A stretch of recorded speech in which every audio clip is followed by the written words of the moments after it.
بسم الله الرحمن الرحيم.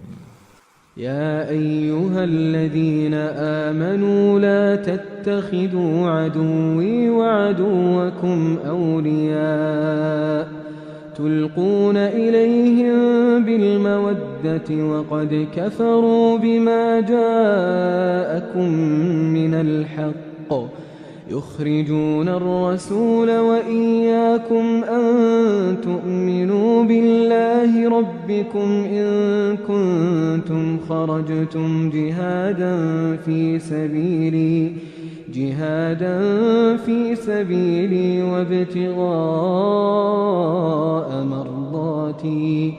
تسرون إليهم بالمودة وأنا أعلم بما أخفيتم وما أعلنتم ومن يفعله منكم فقد ضل سواء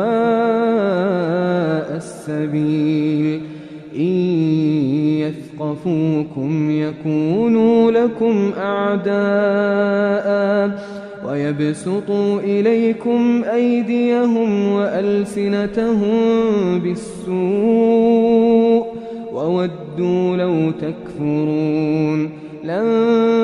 تنفعكم أرحامكم ولا أولادكم يوم القيامة يفصل بينكم والله بما تعملون بصير.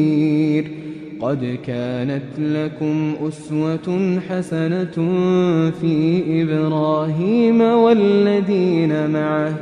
إذ قالوا لقومهم إنا براء منكم ومما تعبدون من دون الله كفرنا بكم وبدا بيننا وبينكم العداوة والبغضاء أبدا حتى تؤمنوا بالله وحده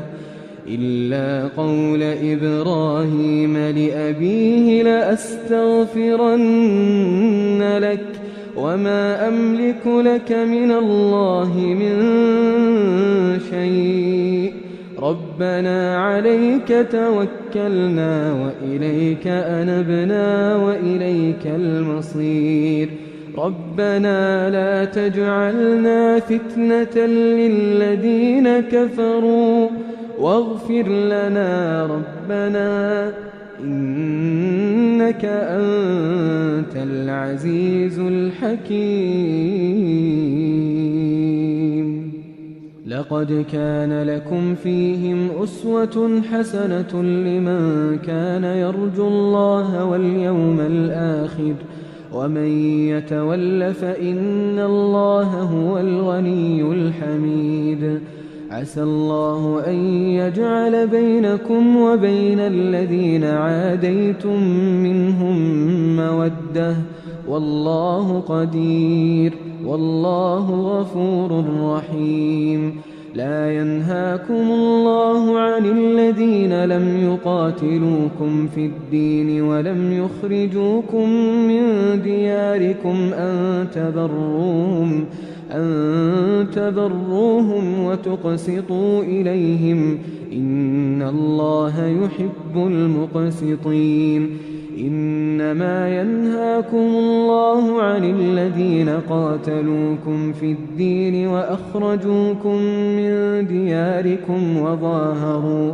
وظاهروا على إخراجكم أن تولوهم ومن يتولهم فأولئك هم الظالمون. يا أيها الذين آمنوا إذا جاءكم المؤمنات مهاجرات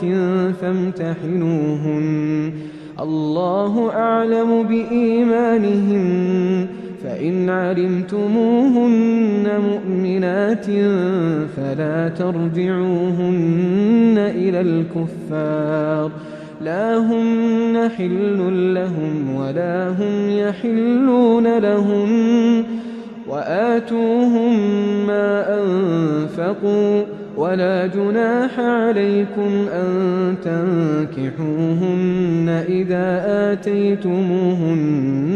أجورهن ولا تمسكوا بعصم الكوافر واسألوا ما أنفقتم وليسألوا ما أنفقوا ذلكم حكم الله يحكم بينكم والله عليم حكيم وإن فاتكم شيء من أزواجكم إلى الكفار فعاقبتم فآتوا الذين ذهبت أزواجهم مثل ما أنفقوا واتقوا الله الذي أنتم به مؤمنون يا أيها النبي إذا جاءك المؤمنات يبايعنك على أن لا يشركن بالله شيئا ولا يسرقن ولا يزنين ولا يقتلن أولادهن ولا يأتين ببهتان يفترينه بين أيديهن وأرجلهن ولا يعصينك في معروف فبايعهن واستغفر لهن الله إن الله غفور رحيم يا أيها الذين آمنوا لا تتولوا قوما غضب الله عليهم قد يئسوا من الآخرة كما يئس الكفار من أصحاب القبور.